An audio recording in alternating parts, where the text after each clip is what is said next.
Welcome to our deep dive into the Ethiopian economy. We're going to try to get a real sense of what's happening on the ground. Yeah. You know, we've got financial reports and industry analyses, even personal stories, and it's kind of painting this picture that's honestly more complex than just looking at GDP growth. Right. The question we're exploring today is, can Ethiopia's economic growth really be sustained, and what are the factors that will determine its future? Yeah, and it's interesting because, you know, we often hear about these macroeconomic trends, but these sources really give us a glimpse into how those trends play out and the lives of everyday Ethiopians across different industries. Exactly, and a perfect example of that is our first stop, Awash Bank. Okay. Now, you wouldn't necessarily think booming when you think of a national economy facing challenges, but Awash Bank is doing just that. Their FinFine branch in particular is like a mini success story within a larger one. Right. They're managing a loan portfolio of 20 billion birr, which is more than some entire banks.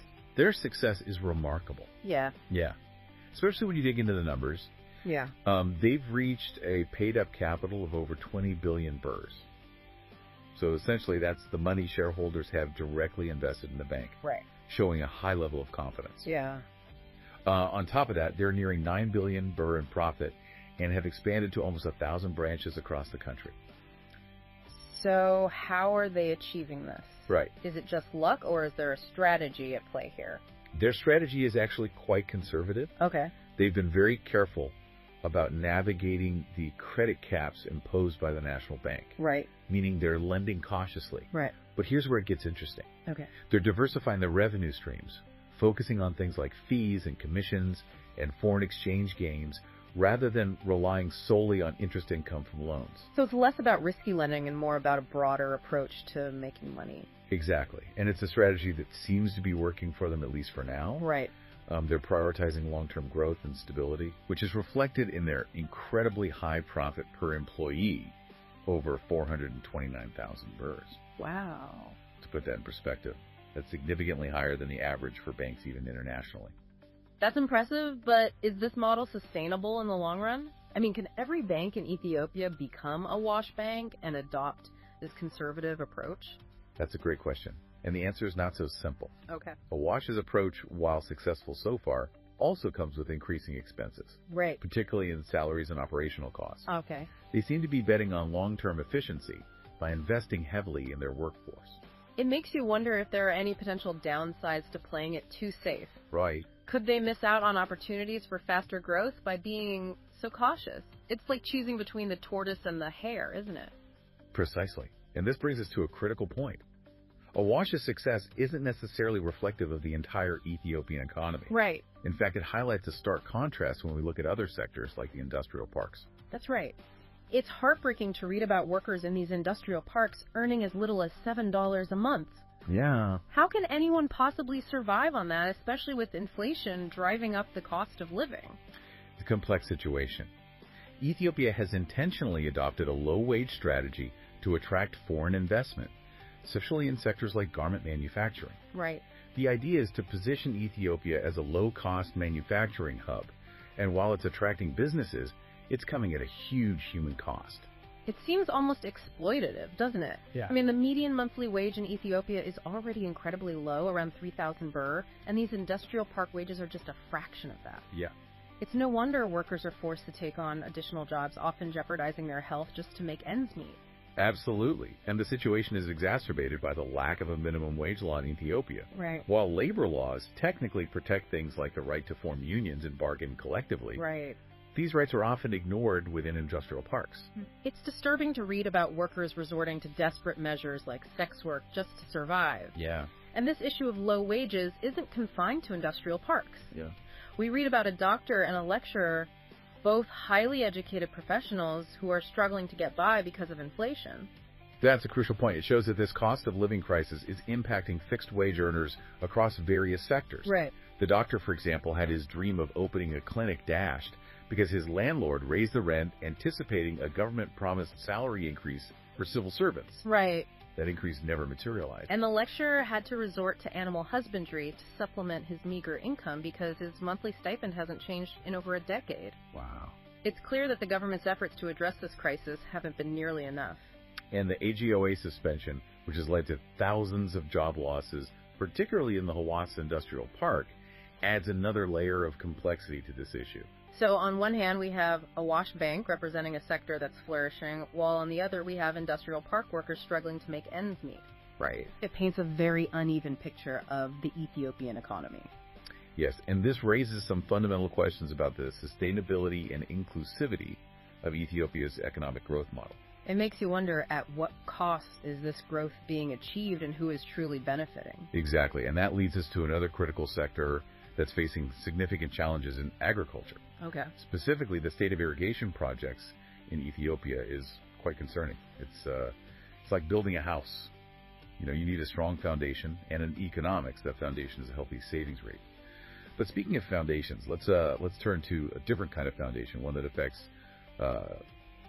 health and human potential. The issue of lead exposure in Ethiopia. Okay. It might not seem directly tied to the economy at first glance, but it has far-reaching implications. It's something that's easy to overlook because it's not always immediately visible, but lead poisoning, especially in children, is a silent crisis with long-term consequences. Exactly. The World Health Organization estimates that lead exposure caused over 1.5 million deaths globally in 2021, primarily from cardiovascular effects. And the most alarming statistic is that 1 in 3 children globally are being exposed to lead. Wow. In Africa alone, it's estimated to cause the loss of 98.2 million IQ points annually, leading to billions of dollars in economic losses due to decreased productivity and healthcare costs. Those numbers are really staggering. And the thing is, lead is all around us, often in places we don't even think about. Right. It's in car batteries, paint, cookware, even those locally made plates we see in markets. Right. It's particularly worrisome because lead exposure is irreversible. Right. And its full impact on health is still being studied.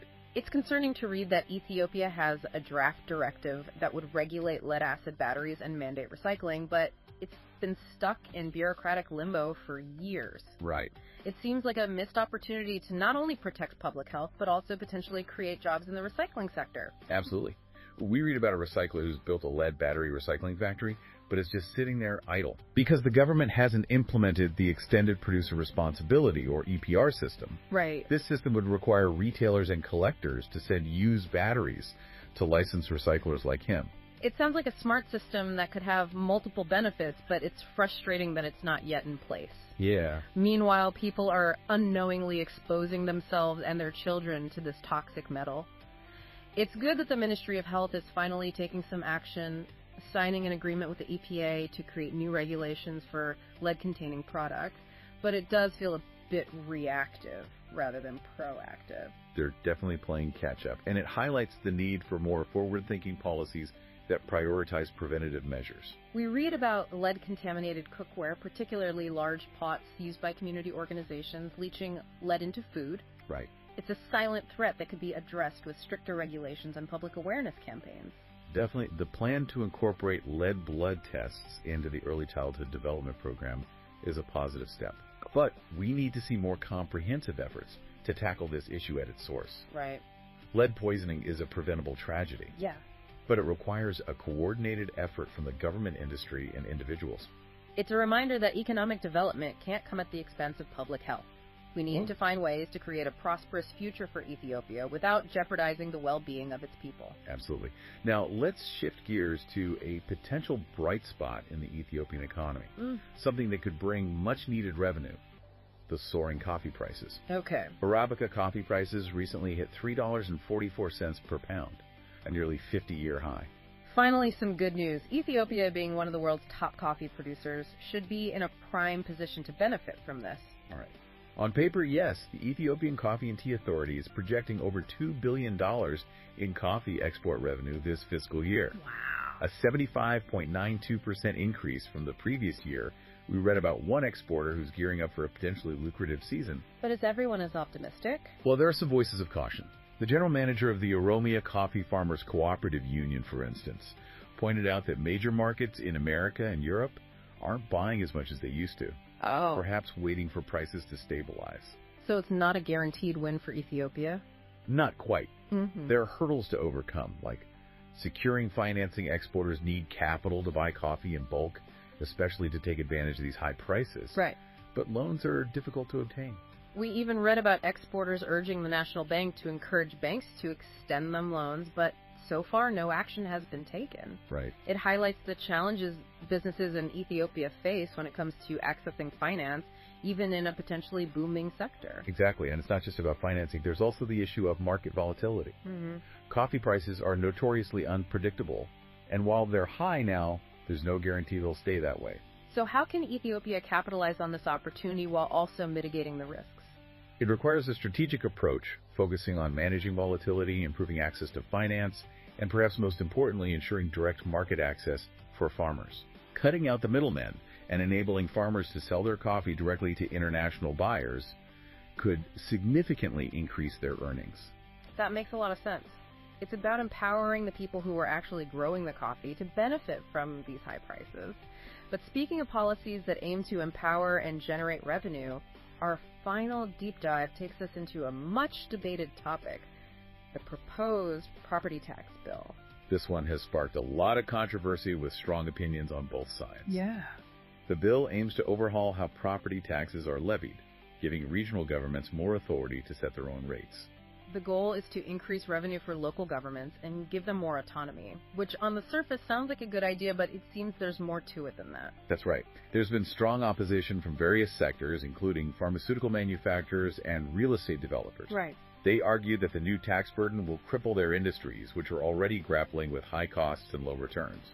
The pharmaceutical manufacturers, for example, argue that their industry is still developing and imposing additional taxes could stifle its growth. Right. They've requested a temporary exemption, but the finance ministry seems determined to apply the tax across the board. And the real estate developers have also voiced concerns, arguing that taxing both developers and property owners is essentially double taxation. Right. Which could drive up housing prices and hurt buyers. It's a classic example of how a seemingly straightforward policy can have unintended consequences and ripple effects across different sectors. Exactly. And then there are the everyday citizens who are worried about how this new tax will impact their already stretched budgets. Yeah.